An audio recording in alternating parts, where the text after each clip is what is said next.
Hello and welcome to the Fortiphyd ICS Basic Training Series. This is Module 1 of the 10-part series, and in this module we will talk about the course overview, and industrial control systems in general.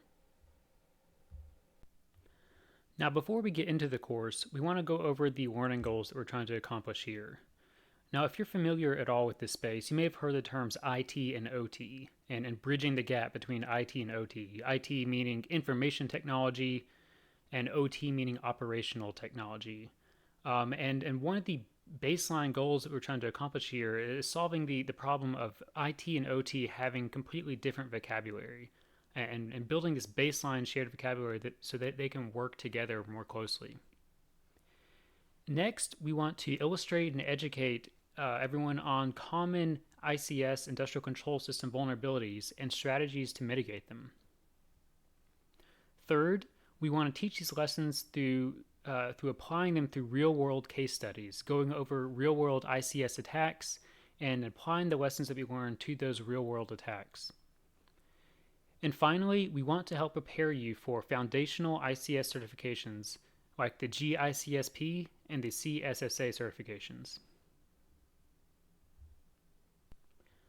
For the format of this course, we wanted to take a different approach than all the other ICS security courses that you may have researched and looked into. Now, first of all, we're breaking this up into 10 separate modules, trying to focus the content on more smaller, more manageable pieces. And these modules are planning to be roughly 15 hours of content. Now, if you're listening to this right now and you are an early access customer, and so not all of these modules are complete yet, but the plan is to have at least 15 hours of content.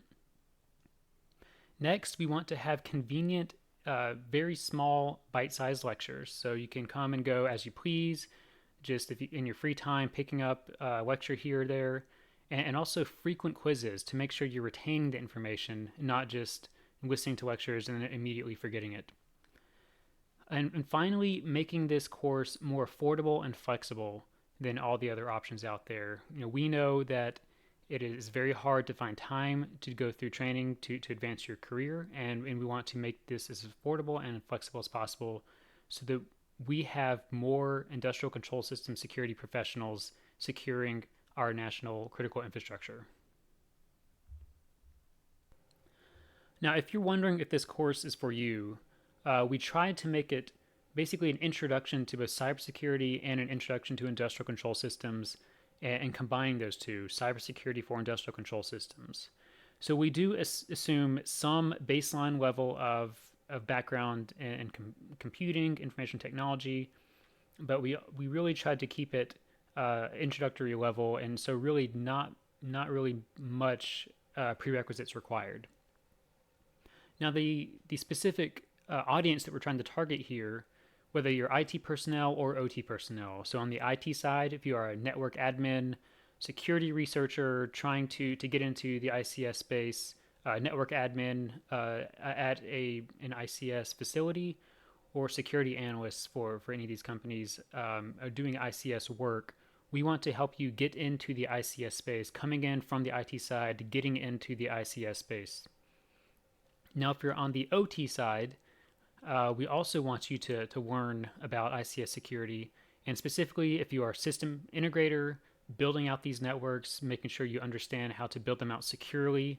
If you're an engineer at some of these facilities, making sure you are aware of your responsibilities in helping to secure the ICS network, and helping to detect when things go bad. Same thing with technicians out in the field. And as well as managers, helping managers on the OT side understand the risks involved in ICS security and what you can do to help mitigate those risks. So we've introduced the course, and now to introduce your instructor for the course, my name is David Formby. I received my PhD in electrical and computer engineering from the Georgia Institute of Technology, and I've done research on both the technical and academic side for ICS security. So on the technical and practical side, I've discovered over 10 vulnerabilities, disclosed them to the ICS CERT government organization, coordinated with the vendors to help mitigate those vulnerabilities and resolve those. As well as on the academic side, I've been co-author on over 12 publications on various topics in ICS security, both on the offense side and the defense side. So on the offense side, I presented at RSA conference one year, demonstrating a proof of concept ransomware attack for industrial control systems. I presented at Black Hat Arsenal, releasing a free tool for learning about industrial control systems using 3D graphics, and presented regularly at the ICS JWG workshops. And I am co-founder and CEO and CTO of Fortiphyd Logic. Fortiphyd Logic started out of my PhD research at Georgia Tech. And here at Fortiphyd Logic, we have 3 separate products. So one is a training offering, which we're now using. Both a lecture-based series, this lecture series, as well as a lab-based series using virtual ICS networks and 3D graphics. The second product, we have a network monitoring and intrusion detection product providing asset management, anomaly detection, and network management. And third, we have a controller monitoring product as well, going deeper than other products and actually monitoring the behavior of the programs on these industrial controllers. So now that we've given an overview of the course itself, we're going to get into an overview of industrial control systems. We're going to first define what is an industrial control system, just in case you aren't actually sure what that actually means. We're going to go over some common ICS security misconceptions. And finally, we're going to go over the roles and responsibilities of ICS security from both the IT side and the OT side. Now, I've used the term industrial control system several times now, and if you're coming from the IT side, you may not actually be familiar with what that means, or what even is a control system, not even an industrial control system. So to start with, we're going to define a control system as a system to control some physical process using sensors to sense the state, actuators to act on the state, and a controller that uses the actuators to move the sensed state to some desired state. So applying this to some everyday examples that you should be familiar with, one very common one is your home thermostat and furnace. So your thermostat is sensing what the current temperature is, and then deciding through some control algorithm and based on your desired preset temperature, deciding whether or not to turn on the furnace and then heat up your home to that set point. Another common example is the cruise control on your car. So your car is measuring what your current speed is.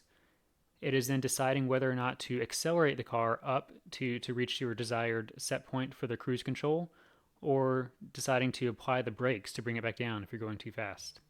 So these are 2 very common everyday control systems, but they aren't exactly industrial control systems. So what is an industrial control system then? So really it is a control system for industrial processes. Again, it's using sensors to sense the state of the process, a controller to control it, and actuators to act on the process. Also, very commonly, they will have some form of human-machine interface, or HMI, and remote diagnostics.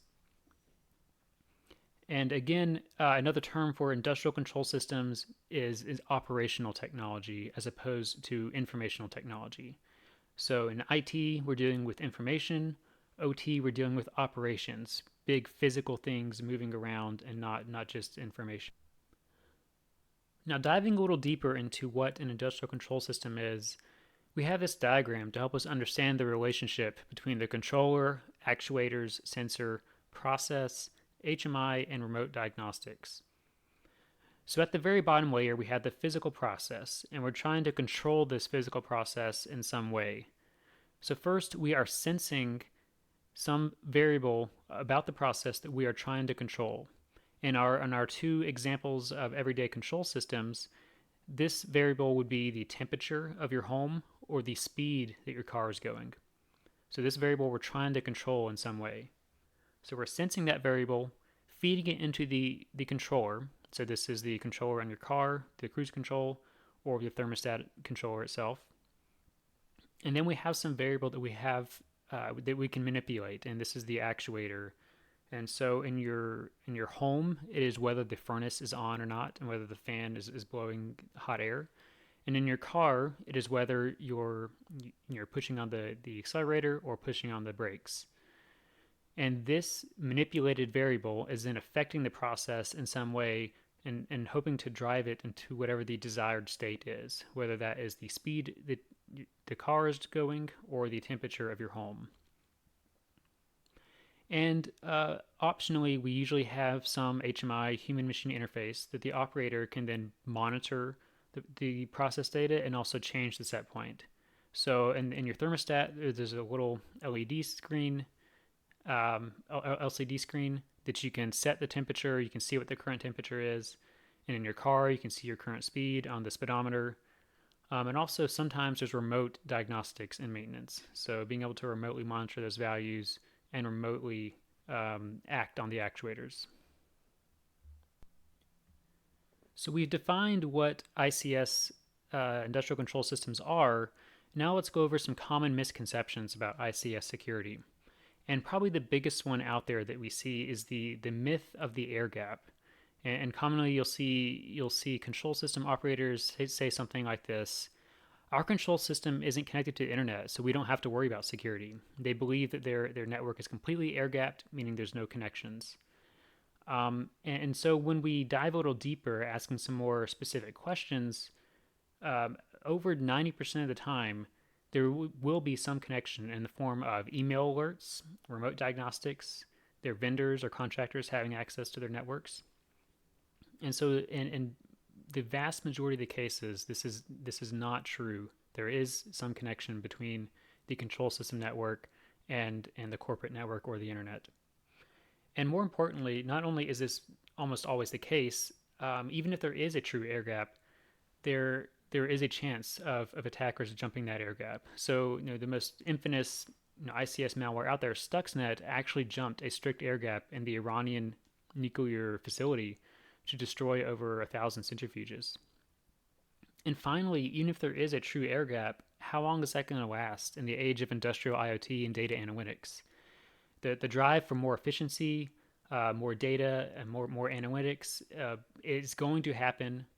Everyone is going to move to that for all the time and cost savings measures. And so when you do that, you really need to consider how that affects your security and making sure you are taking on the responsibility for securing that communication.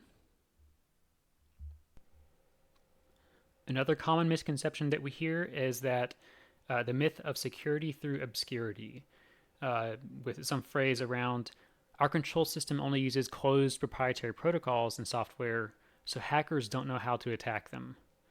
And unfortunately, this is just not true.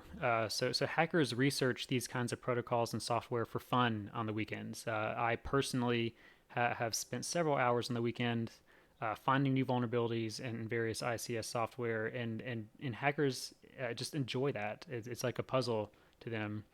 So that's just not the case. And unfortunately, all these legacy proprietary software sometimes cannot be upgraded or fixed. So once hackers do find those vulnerabilities, sometimes it's just impossible to actually upgrade them. The vendor doesn't support it anymore, or they didn't design the device to be easily upgraded and fixed. And so it's actually a very big problem being able to patch vulnerabilities for these devices sometimes. And if you're curious, go and browse the ICS CERT advisories for your vendors, and that will very clearly show you that hackers and researchers regularly find new vulnerabilities in all these ICS devices, and it's really important to stay aware of all the new vulnerabilities coming out for your own ICS devices. Now, the previous two misconceptions we usually hear coming from the OT side, but there's misconceptions on both sides. We're not poking fun at any one side here. And so from the IT side, the common misconception is just use standard IT security. The ICS personnel just need to follow the same security practices that IT does.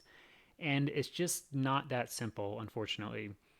So for example, network scans that IT uses all the time can actually crash old legacy devices in the ICS network. Similarly, automatic updates that are used quite often in the IT world can break critical functionality in the ICS network. And these network scans and automatic updates Mistakes in those and breaking functionality for those lead to power outages, very serious consequences, and potentially even human harm coming from those mistakes. And IT security products usually don't understand ICS protocols on the network, and so they don't really get a good view of what actually is going on. Also, they don't understand the physics of the ICS process, so that is also not very helpful in diagnosing what's going on the network. So hopefully by now you understand what industrial control systems are, what ICS security is, and why it's so important, and have cleared up some of the misconceptions that you may have had about those before you came into this lecture. So now that we appreciate all that, whose job is it to secure these ICS networks? And unfortunately, we also often see IT and OT sides clashing over whose responsibility it is. So on the OT side, the attitude is sometimes the control system is ours. We have a hard enough time keeping it running without IT coming in and messing with stuff they don't understand, and that's very understandable. So it's very difficult to keep these things up and running and keeping them efficient at all times. And from the IT side, they're used to being the ones doing cybersecurity for the IT networks. So they sometimes feel that cybersecurity is their responsibility. So they know that the ICS network is vulnerable, and they feel like they are the only ones that know how to secure it. And that can be understandable as well, since they are the ones with expertise in cybersecurity. If their OT team does not have the expertise, they may feel it is on them to secure those networks. But really, both sides have a responsibility. They need to work together to secure these networks. So now we're going to go through some various roles and responsibilities from both the OT side and IT side, and what responsibilities they have for securing the industrial control systems. So first, we're just going to define these roles as well, in case you are not familiar with them. So first up, for example, we have a control engineer. So their responsibilities in general are designing, implementing, and operating these industrial control systems. So their cybersecurity responsibilities would involve considering cybersecurity throughout the design and operation of these networks. So next up, we have a process engineer, and typically their responsibilities are the safety and efficiency of the process. And safety and security are very closely tied in these networks, and so their responsibility for securing the networks is including security in the calculations for safety. If the network and system isn't secure, that's also a safety risk if something goes wrong and malware gets down to the control system. And finally, we have an operator. So this term kind of has multiple meanings sometimes in ICS systems, but in this context, an operator is the individual who is watching the HMI and maintaining operations. So they're watching the process and potentially reacting when changes need to be made. And their responsibilities are to practice, basic cyber hygiene, be aware of, detecting phishing emails, what the security policies are for the network, and being aware of suspicious activity. So moving on from OT to the IT individual roles, first up we have a security researcher. And so these researchers, their job is to find new vulnerabilities and work with industry to fix them. Next, we have a security analyst whose job it is to analyze, integrate, and test security solutions in these networks. We have a security architect who is really kind of the high-level planning to make sure the network is secure. And finally, we have a system or network administrator, so sysadmin or network admin. Their job is to maintain the systems on the network. So maintaining involves installing, configuring, and updating the software in the network, and implementing and monitoring security and backup policies. So individuals themselves have responsibilities for securing ICS networks, but there's also organizations that have responsibility for securing ICS networks. And so the first organization that we're going to talk about is owners and operators. And this is where the term operator can be a little confusing. So it can refer to the individuals sitting at the HMIs, or operators, the organizations who operate the facilities. So an owner or operator owns the facility or operates it for whoever the owner is. And so their job is to implement cybersecurity policies for the facility that they're running. Next, we have a system integrator whose job it is to design and build complex control systems. They're integrating all the control systems together into one cohesive control system, and they are often responsible for training and migration as well for these control systems. And so their security responsibilities are to help build security into their networks and into the software that they're designing for the control system. Next, we have the vendors who actually create the software and the hardware for the ICS. And their job is to design their products with security in mind and to be timely with fixing the vulnerabilities that get found in their products. Finally, we have government. So their job is to ensure the safety of the public by enforcing regulations and creating standards to help ICS networks improve their security. They can also be owners and operators themselves. So looking at a few specific examples for these various types of organizations, first looking at vendors. So for example, Rockwell Automation is a very popular vendor of PLCs and automation software in the US. Same thing with Siemens being a very popular vendor for PLCs and software in Europe. We also have Schneider Electric, very popular, and Honeywell. Moving on to owner-operators, Saudi Aramco is actually a good example of an owner-operator who's actually also a government-owned entity as well. Other owner-operators would be Chevron and BP, who own and operate various oil facilities. So government institutions, NIST being the National Institute of Standards and Technology, they release various standards to help ICS networks better secure themselves. And DHS CISA is the cybersecurity organization focused on infrastructure security. And finally, we also have some examples of system integrators in Leidos, Wunderlich Malik, and Barry Wimmeler.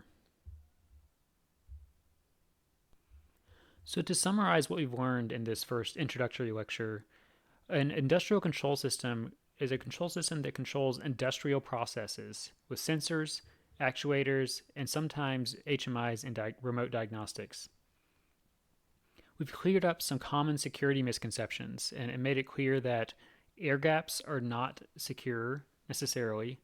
Obscure and proprietary protocols and software does not mean that you are secure. And IT security tools and practices are not so easily directly applied to ICS networks. And finally, both IT and OT have responsibilities for securing these ICS networks.